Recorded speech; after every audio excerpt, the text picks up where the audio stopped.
आनंद मठ। आनंद मठ और ऋषियों की अनमोल धरोहर को संजोएं।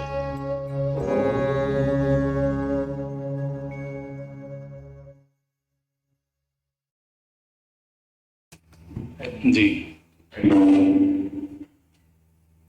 अहंकार के दो हिस्से सुबह बात की गई हुई है। एक जो चेतना की तरह में जुड़ा हुआ, तो वो चेतन से प्रभावित है, वो तो है।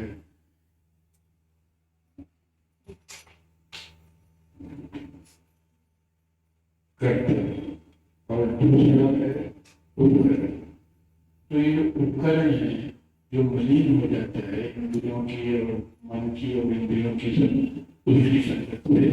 तो उसके लिए मैं क्या साधना, क्या आहार विहार क्या किया जाए? क्योंकि ये थोड़ा क्लियर तो हो गया कि चेतना क्या है, चेतना का प्रतिबिंब क्या है, लेकिन उसको जो मलिनता दूर करने के लिए अच्छी तरह से समझना ताकि जल्दी से जल्दी मलिनता दूर हो।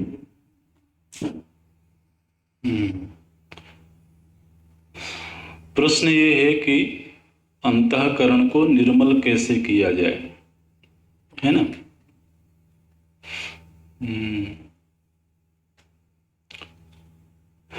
अंतःकरण का सच में तो अपना कोई आकार नहीं है।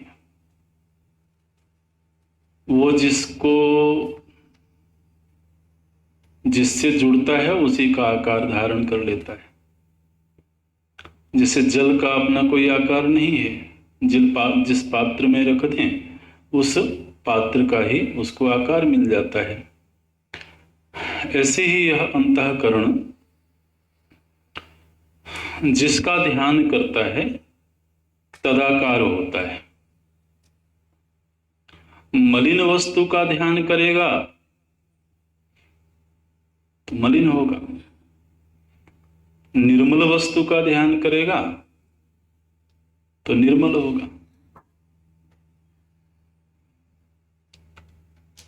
मन क्रम वचन छाड़ी चतुराई, भजत कृपा करी है ही रघुराई। गोस्वामी जी ने कहा कि यदि व्यक्ति रघुनाथ जी का भजन करे मतलब उनको याद करे, उनकी सेवा में रहे, उनसे प्रेम करे, लेकिन एक सावधानी के साथ में। क्या सावधानी? बोले मन क्रम वचन छाड़ी चतुराई, चतुराई छोड़ करके भजत कृपा करी है रघुराई। यदि चतुराई छोड़ करके भजन करेगा तो प्रभु जी कृपा करेंगे, और भगवत कृपा हो जाएगी तो अंतःकरण अपने आप निर्मल हो जाएगा। उनकी नजर मिलने की देर है। अब प्रश्न ये उठता है कि भजन में चतुराई क्या है?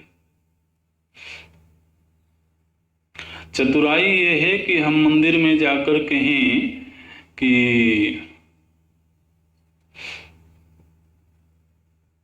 तुमेव माता च पिता तुमेव बंधुश्च सखा तुमेव विद्या द्रविणम तुमेव सर्वम मम देव देव।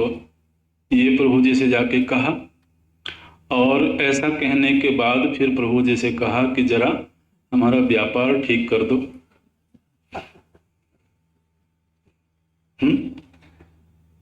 तो एक बार कह दिया कि तुम ही द्रविण हो। द्रविण माने धन, तो तुम ही मेरे धन हो। और बाद में धीरे से पर्ची पकड़ा दी कि जरा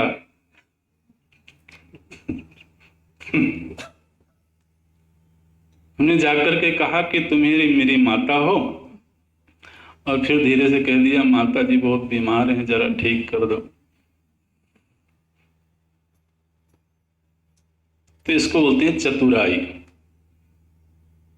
कि हम दिखा कुछ और रहे हैं और चाह कुछ और रहे हैं। ये चतुराई है, छल है। अच्छा, ये भी हम करते उसके सामने हैं जिसके विषय में हमको विश्वास है कि वो सब कुछ जानता है।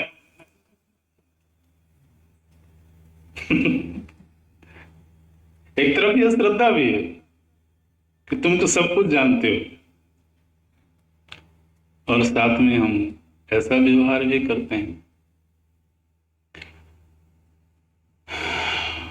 तो ऐसी चतुराई छोड़ करके, माने यदि तो हम उनसे कुछ मांगने के लिए गए हैं तो उसमें भी निश्चल रहे। अब हम ये नहीं कह रहे हैं कि उससे कुछ मांगे बिना उससे प्रेम करो, लेकिन जैसे हैं वैसे ही रहे ना।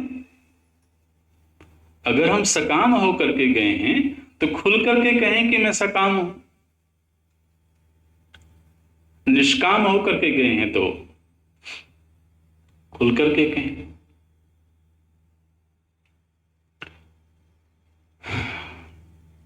लेकिन देखिए हमारी मनस्थिति कैसी होती है कि जब हम सकाम होते हैं तो हम अपनी सकामता को जग जाहिर नहीं करना चाहते। कोई जान न ले कि मैं सकाम होकर के सेवा कर रहा हूं। लेकिन जब निष्काम होते हैं तो पूरा प्रचार तंत्र हमारे साथ में होता है कि मैं निष्काम सेवा कर रहा हूं। तो ये सब चालाकी है, ये सब छल है। तो गोस्वामी जी ने कहा, मन क्रम वचन छाड़ी चतुराई, भजत कृपा करी ही रघुराई। इस सृष्टि में सबसे पवित्र अगर कोई वस्तु है तो वो परमात्मा है। और आरंभिक वक्तव्य ये था कि पवित्र का ध्यान करेंगे तो पवित्रता आएगी, और मलिन का ध्यान करेंगे तो मलिनता आएगी। कई बार लोग कहते हैं कि गंगा नहाने से क्या होगा, है ना। गंगा जी के पास जब हम जाते हैं और इस भाव के साथ जाते हैं कि गंगा जी हमको पवित्र करेंगी, तो जितनी देर तक हम गंगा जी की याद में रहते हैं उतनी देर तक चित्त पवित्र होता रहता है कि नहीं।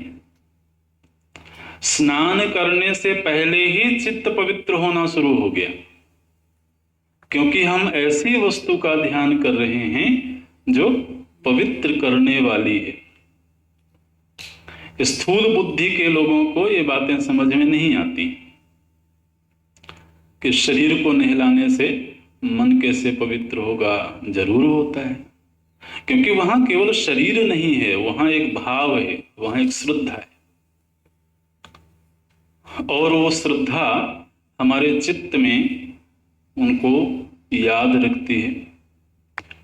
पवित्र भाव से याद करते हैं तो पवित्र भाव के जो संस्कार हैं वो भी तो चित्त में जा रहे हैं।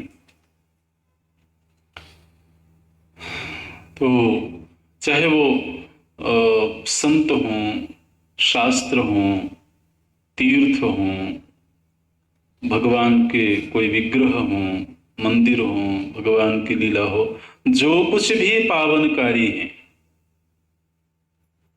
ऐसे का जब हम सतत स्मरण करते रहते हैं तो चूंकि चित्त में पवित्र संस्कार गहरे होते जाते हैं तो वही पवित्र संस्कार अपवित्रता को शिथिल करते जाते हैं। ऐसे